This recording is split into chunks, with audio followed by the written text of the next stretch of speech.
बिस्मिल्लाहिर्रहमानिर्रहीम।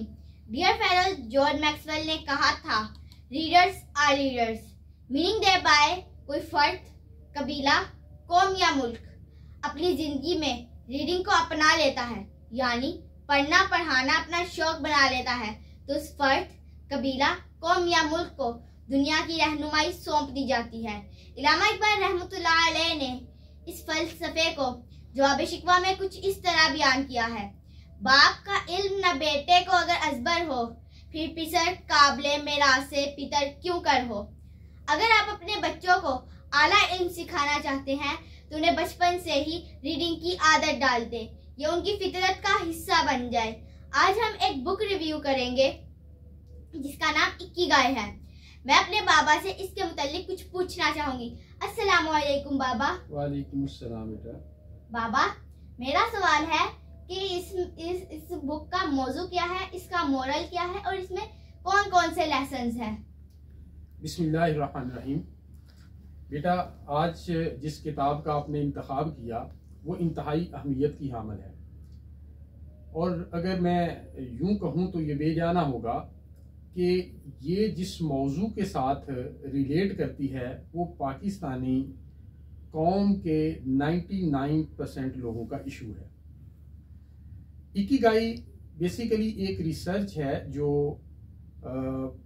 जापानीज यानी जापान के अंदर एक जजीरा है जिसका नाम है ओकिनावा। उसके अंदर जो लोग बसने वाले हैं उनकी ज़्यादा लंबी उम्रें होने की वजूहात या वजह को एक्सप्लोर करने के हवाले से हेक्टर गार्सिया की रिसर्च है जो इस किताब के अंदर बयान की गई है। अब ये जो कुछ किताब के अंदर जो हकायक बयान किए गए हैं जापानीज कौम के मतलब वो सीक्रेट्स हैं जो लॉन्जिविटी के हैं, यानी उनकी जो लाइफ एक्सपेक्टेंसी है वो दुनिया में सबसे ज़्यादा होने की वजह क्या है, और फिर बिलखुसूस जापान के अंदर भी ओकिनावा के जो लोग हैं उनकी लाइफ एक्सपेक्टेंसी जापान के लोगों से भी ज़्यादा होने की बुनियादी वजह क्या है। आपको ये मालूम है कि ये जो जापान के अंदर लोगों की लाइफ एक्सपेक्टेंसी है वो मर्दों की जो है वो 84% है और ख़वातीन की 87% है। और अगर पर्टिकुलरली इस जो जजीरे की बात करें जिसके मुतल्लिक ये किताब लिखी गई, ओकिनावा, उस वहाँ पे जो लोग रहते हैं उनके 24% 25 लोग जो हैं वो सेंटिनेरियंस हैं, यानी उनकी उम्रें जो हैं वो 100 साल से ज़्यादा हैं। अब ये जो हेक्टर गार्सिया है इसने ये आइडेंटिफाई करने की कोशिश की कि वो कौन सी वजूहात हैं जिनकी बुनियाद पर इन लोगों की जो उम्रें हैं वो 100 साल से ज़्यादा हैं और पूरी दुनिया की जो लाइफ एक्सपेक्टेंसी है उससे ज़्यादा इन लोगों की लाइफ एक्सपेक्टेंसी है। और इसको जो इकिगाई है उसको अगर रफली एक्सप्लेन किया जाए, ये जापानी वर्ड है जिसका मतलब है रीजन फॉर बीइंग, यानी होने की वजह, या reason to get up in the morning, सुबह उठने की वजह, या रीजन फॉर लॉन्जिविटी, लंबी उम्र की वजह।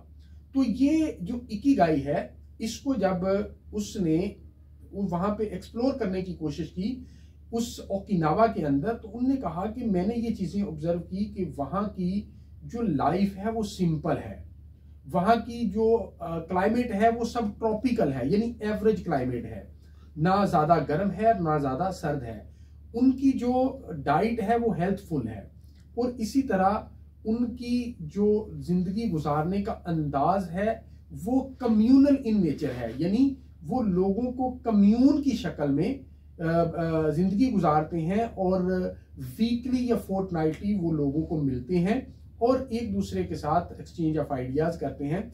लेकिन उसने कहा कि ये जो सिंपल लाइफ है, जो नेचुरल रिसोर्सेज हैं, इन सब के अलावा जब मैंने ये देखा तो कुछ और चीजें एट वर्क थी जो उनकी लाइफ एक्सपेक्टेंसी की ज्यादा होने की वजह थी।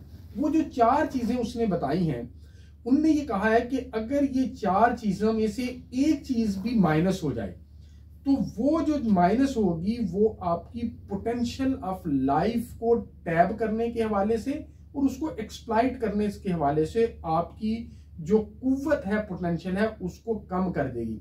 और इसी तरह आपकी जो लाइफ है वो चीयरफुल या प्लेजेंट या लंबी उम्र होने के जो चांसेस है उसको कम कर देगी। अब वो 4 चीजें क्या हैं?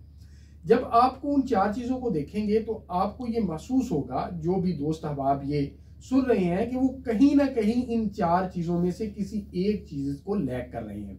उन्होंने कहा कि आपकी जो लाइफ है वो इन 4 चीजों पर मुश्तमिल होनी चाहिए।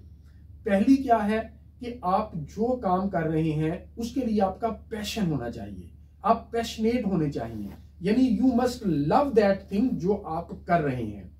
दूसरी चीज उन्होंने कहा कि जो चीज आप कर रहे हैं वो आपका मिशन होना चाहिए, यानी that must be a need of the people of the locality और द वर्ल्ड और द कंट्री जहां पे आप लिव इन कर रहे हैं, रिजाइड कर रहे हैं। तीसरी बात उन्होंने कही कि वो आपका वोकेशन होनी चाहिए। वोकेशन से क्या मुराद है कि जो आप काम कर रहे हैं people must be ready to pay for that, उसका आपको मुआवजा भी मिले। और चौथी बात यह है कि प्रोफेशन भी वो आपका होना चाहिए, यानी you must be good at that thing जो आप कर रहे हैं।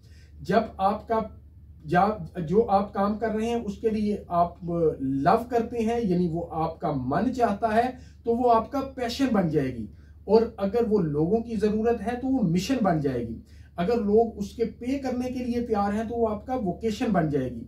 और अगर आपकी एक्सपर्टीज भी है उसमें तो आपका वो प्रोफेशन बन जाएगी। ये जो 4 चीजें हैं, अगर ये इंटरकनेक्टिंग एट वन प्लेस यानी आपके अंदर नहीं होगी तो वो ये जो हेक्टर गार्सिया है वो ये कहता है कि ओकिनावा के लोगों के अंदर ये 4 चीजें मौजूद थी, जिसकी वजह से उनकी जिंदगी लंबी भी है और चीयरफुल भी है, प्लेजेंट भी है, और they are enjoying their life. अब हमारे मुआशरे के अंदर क्या होता है कि हम उमूमी तौर पे जिसके लिए हम पैशन होता है, due to any reason known to particularly that person, आप वो कर नहीं रहे होते। और अगर आपका एक पैशन है तो वो हो सकता है वो लोगों की जरूरत ना हो, और अगर ये दोनों चीजें भी मौजूद हैं तो लोग हो सकता है उसके लिए आपको पे करने के लिए तैयार ना हो, और अगर ये तीनों चीजें भी हों तो हो सकता है कि आप उस पर गुड एट ना हो, यानी आपकी एक्सपर्टीज ना हो। तो इस किताब का, जैसा कि आपने ये कहा कि ये इस किताब का लेसन क्या है, इस किताब का लेसन ये है कि जो आप अगर अपनी लॉन्जिविटी को बढ़ाना चाहते हैं, लाइफ एक्सपेक्टेंसी को बढ़ाना चाहते हैं, if you want to make your life more happy, more pleasant, enjoyable, तो फिर ये 4 चीजें आपके अंदर होनी चाहिए। और ये ऑथर ये कहता है कि try to identify your ikigai, अपनी ये जो रीजन फॉर बीइंग है और to reason to get up in the morning, उसको तलाश करें। जब आप तलाश कर लेंगे, इस पर वर्क करेंगे, तो मैक्सिमम ऑप्टिमम लेवल पर आप अपनी पोटेंशियल को टैप कर सकेंगे, एक्सप्लॉइट कर सकेंगे और अपनी जिंदगी को लंबा कर सकेंगे और प्लेजेंट बना सकेंगे। ये किताब का मौजू था और ये किताब का जिस्ट या लेसन था जो मैंने आपके सामने रखा। Thank you so much.